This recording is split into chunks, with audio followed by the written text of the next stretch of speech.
विद्यार्थी मित्रांनो, गेल्या व्हिडिओमध्ये आपण व्याकरण आणि त्याची आवश्यकता शिकलो.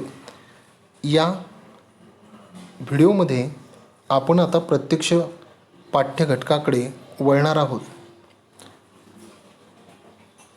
वाक्यप्रकार व वाक्यरूपांतर हे दोन घटक आपल्याला अभ्यासासाठी ठेवलेले आहेत.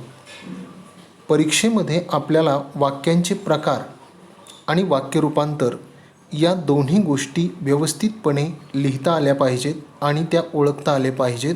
हा पाठ्यघटक शिकण्याच्या पाठीमागचा उद्देश आहे. हा अभ्यासक्रम तुमच्यासाठी अजिबात नाविन्यपूर्ण नाही. गेल्या वर्षी 11वीमध्ये जर तुम्ही 11वीचे पुस्तकं उघडून पाहिले तर आपण जवळपास हा विभाग शिकलेलो आहोत आणि त्याचं विश्लेषण केलेलं आहे. तर वळूयात आपण मुख्य विषयाकडे. वाक्यप्रकार एकूण 8 प्रकारचे आहेत. हे वाक्यप्रकार शिकताना आपल्याला 2 प्रकारची वाक्य लक्षात घ्यायची आहेत. पहिला प्रकार आहे वाक्याचा आशय आणि दुसरा प्रकार आहे क्रियापदाच्या रूपावरून वाक्याचा प्रकार आपल्याला ओळखता आला पाहिजे. या 2 गोष्टी या घटकामध्ये अत्यंत महत्त्वाच्या आहेत. मग वाक्याचे विभाग कसे पडतात, वाक्य म्हणजे काय याचाही विचार या ठिकाणी करावा लागतो.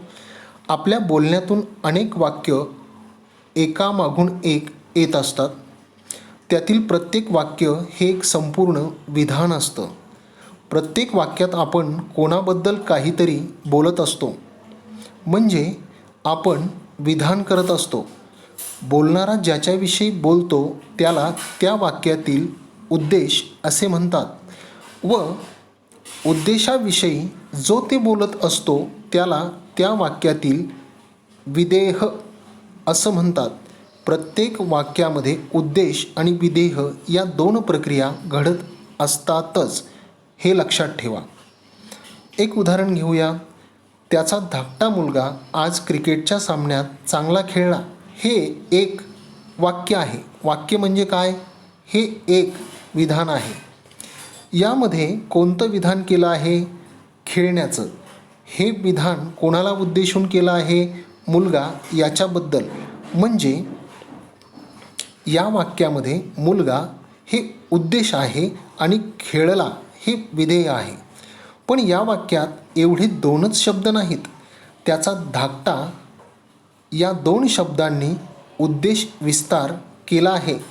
आज क्रिकेटच्या सामन्यात चांगला या शब्दाने तो केव्हा, कुठे व कसा खेळला हे सांगण्याची क्रिया आपोआप घडलेली आहे.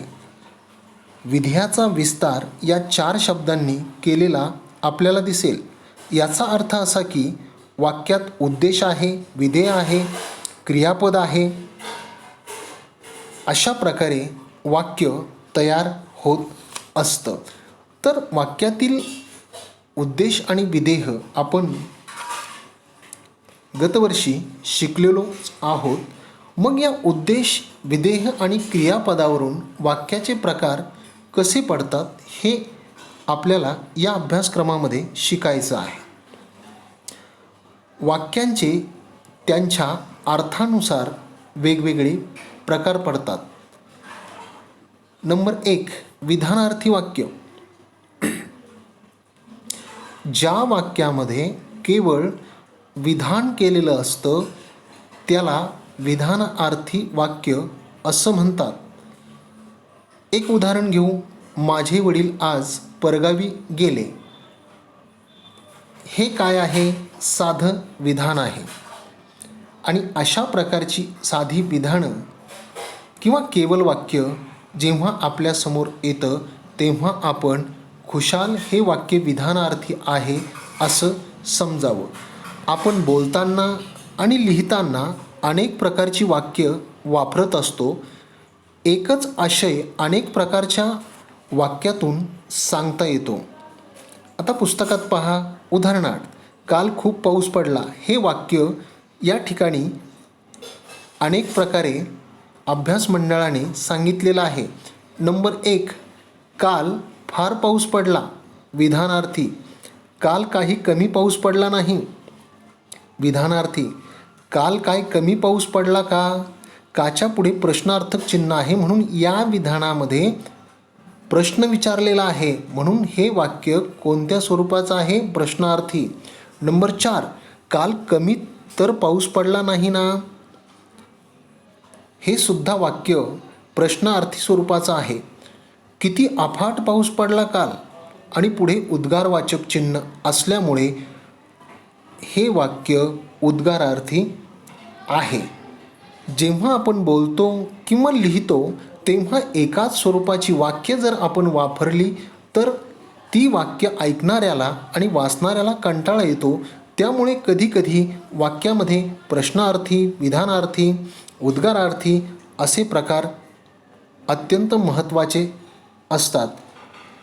नंबर 2, ज्या वाक्यामध्ये प्रश्न विचारलेला असतो त्या वाक्याला प्रश्नार्थी वाक्य म्हणतात. उदाहरणार्थ, तू मुंबईस केव्हा जाणार आहेस? पुढे प्रश्नार्थक चिन्ह. नंबर 3, ज्या वाक्यामध्ये भावनेचा उद्गार काढलेला असतो त्याला उद्गारार्थी वाक्य असे म्हणतात. अबब, उद्गारवाचक चिन्ह. केवढी प्रचंड आग ही, उद्गारवाचक चिन्ह. या ठिकाणी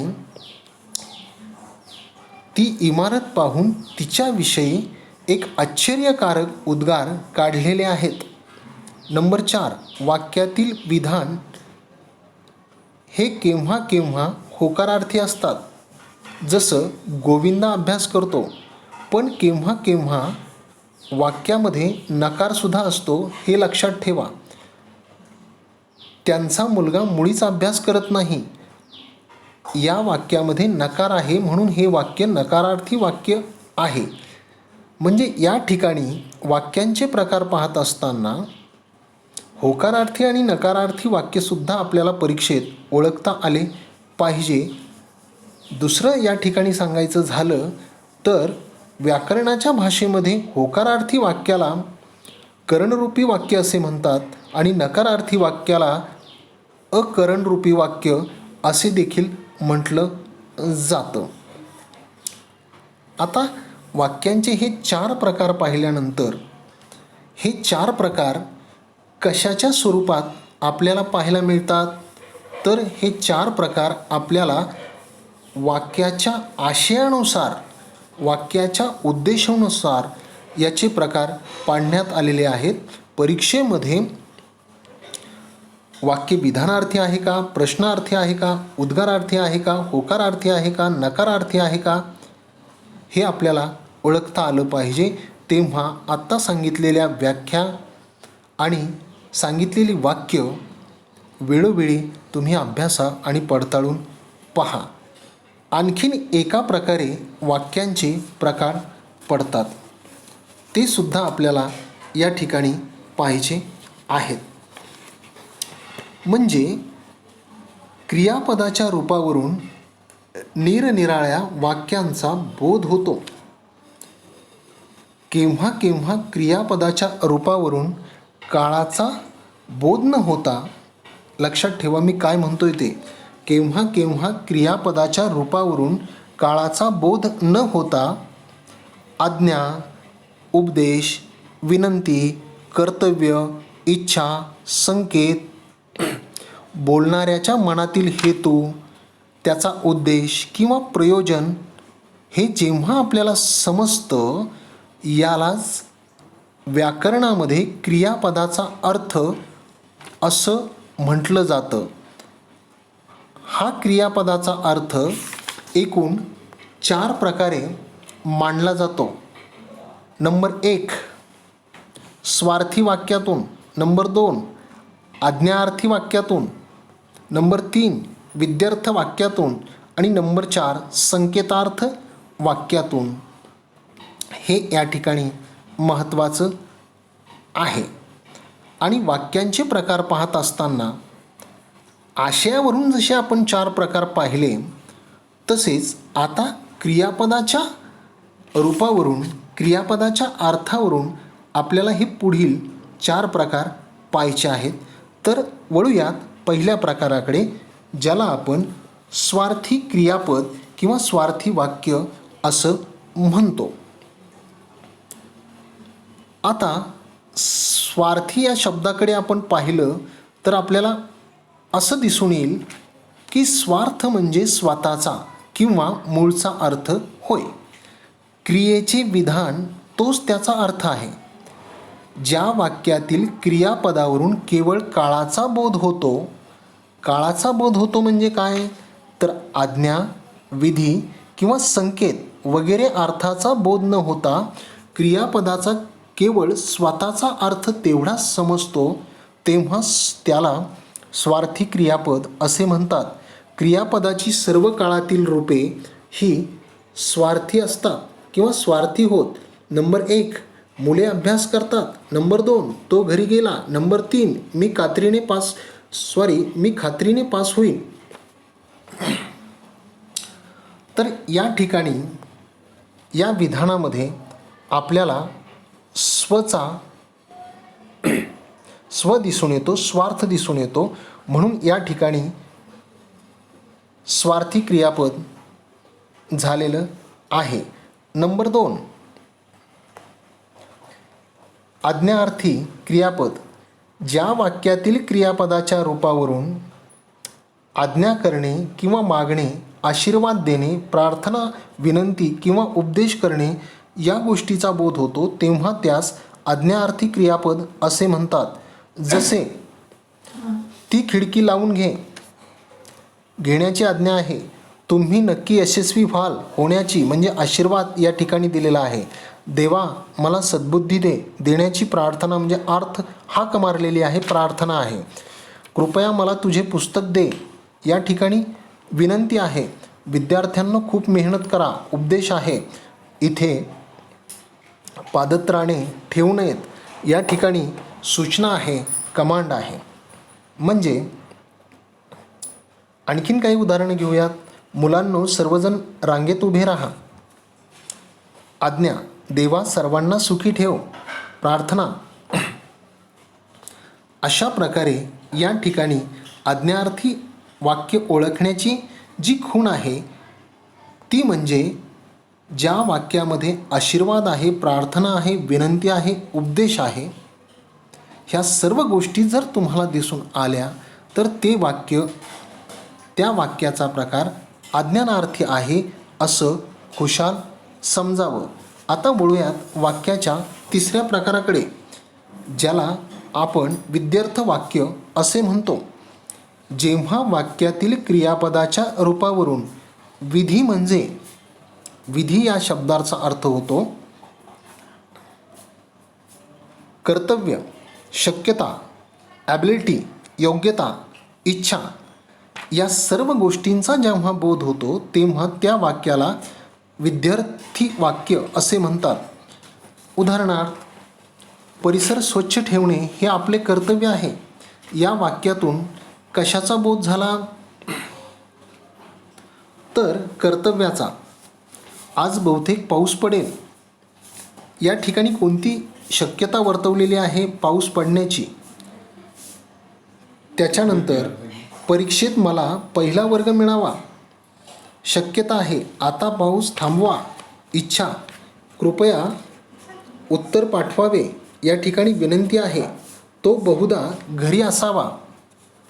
अशा प्रकारची जर वेगवेगळी वाक्य आपण पाहिली तर या वाक्यामध्ये आपल्याला कर्तव्य, शक्यता, योग्यता, इच्छा यांचा बोध झाल्याशिवाय राहत नाही.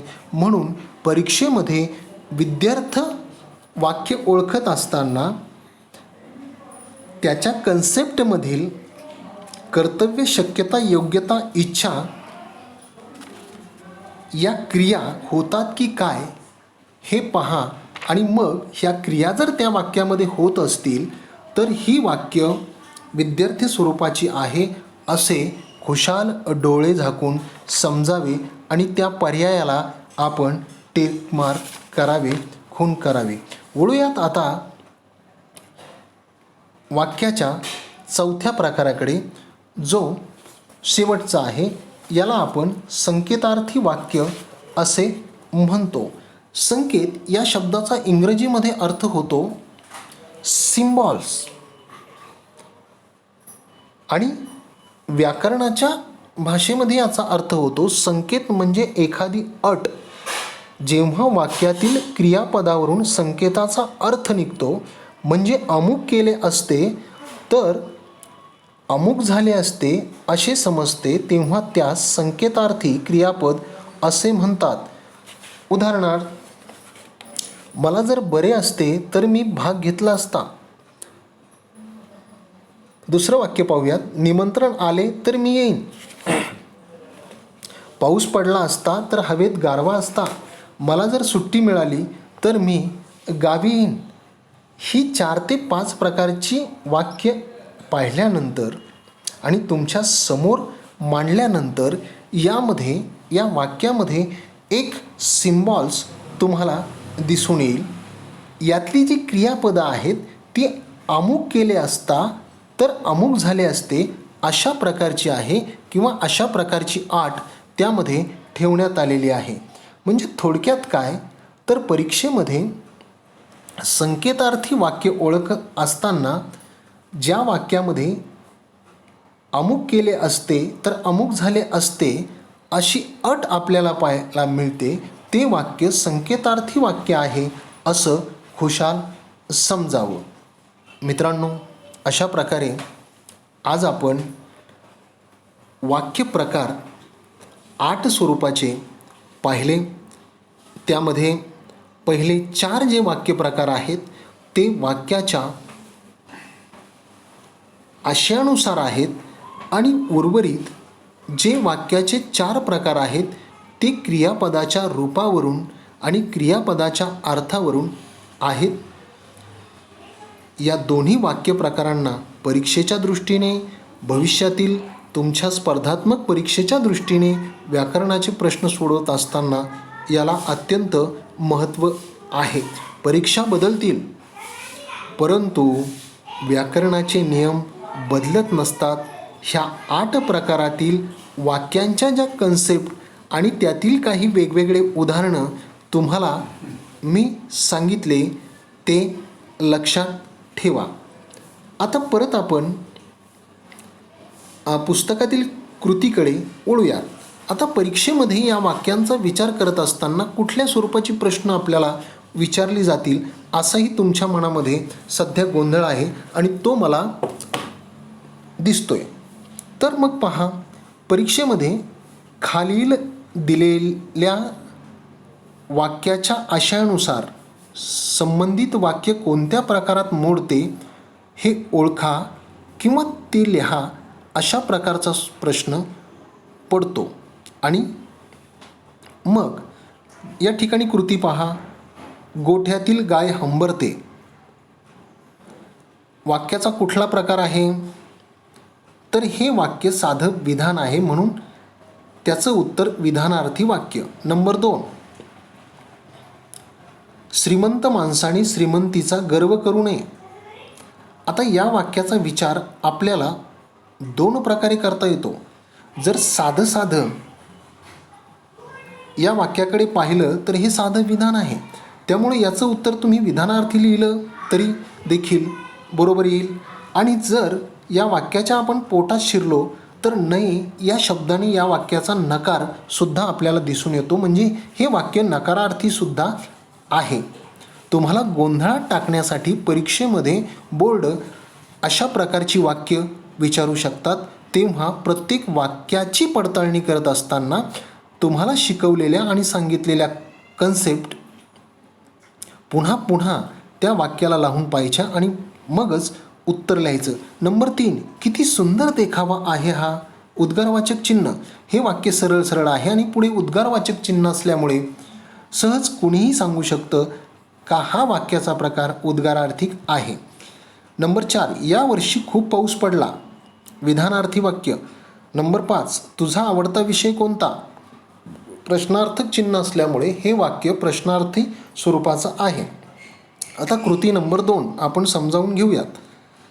ही कृती वाक्याचे जे पुढचे 4 आपण प्रकार पाहिले क्रियापदाच्या अर्थानुसार क्रियापदाच्या रूपानुसार त्या 4 प्रकारावर आधारलेले आहेत. नंबर 1, प्रार्थनेसाठी रांगेत उभे राहा. या ठिकाणी कोणतं क्रियापद आहे? राहा. पण पुढील वाक्याचा अर्थ आपण लक्षात घेणं गरजेचं आहे. प्रार्थनेसाठी रांगेत उभे राहा. राहा म्हणजे या वाक्यात आज्ञा केलेली आहे, म्हणजेच हे वाक्य आज्ञार्थी स्वरूपाचं आहे. नंबर 2, सरिताने अधिक मेहनत केली असती तर तिला उज्ज्वल यश मिळाले असते. असण्याची क्रिया घडलेली आहे. परंतु आता या वाक्याला तुम्ही कुठला नियम लावणार आहात? विचार करा. तर सरिताने अधिक मेहनत केली असती तर तिला उज्ज्वल यश मिळाले असते. अमुक केले असते तर तमुक झाले असते. अमुक केले असते तर अमुक झाले असते. हा नियम या ठिकाणी लागू पडतो. म्हणजे डोळे झाकून हे वाक्य संकेतार्थी आहे. नंबर 3, विद्यार्थी कवायत करत आहेत. वाक्य पहा, विद्यार्थी कवायत करत आहेत. या ठिकाणी कुठला नियम लावू आपण? तर कर्तव्य, शक्यता आणि ॲबिलिटी. म्हणजे हे वाक्य या प्रकारचं वाटतं का तुम्हाला? तर वाटत नाही. क्रियापदाच्या मूळ रूपावरून या ठिकाणी नुसताच काळाचा बोध होतो. म्हणजे हे वाक्य स्वार्थी वाक्य आहे. विद्यार्थ्यांनो, सभागृहात गोंगाट करू नका. आज्ञार्थी वाक्य आहे. क्रिकेटच्या सामन्यात आज भारत नक्की जिंकेल. हे वाक्यसुद्धा स्वार्थी स्वरूपाचं आहे. मित्रांनो, अशा प्रकारे वाक्यांचे आपण एकूण 8 प्रकार पाहिले. या 8 प्रकारामध्ये वेगवेगळी उदाहरणं पाहिली. पाठ्यपुस्तकातील भाग वाचा आणि शिकवलेल्या कन्सेप्ट व्हिडिओ क्लिप पुन्हा ऑन करून किंवा आपल्या नोट्समध्ये लिहून त्याची पडताळणी करा आणि त्या शक्यतो पाठांतरच करून ठेवा. पुढे आपण पुढच्या क्लिपमध्ये वाक्य रूपांतर पाहणार आहोत.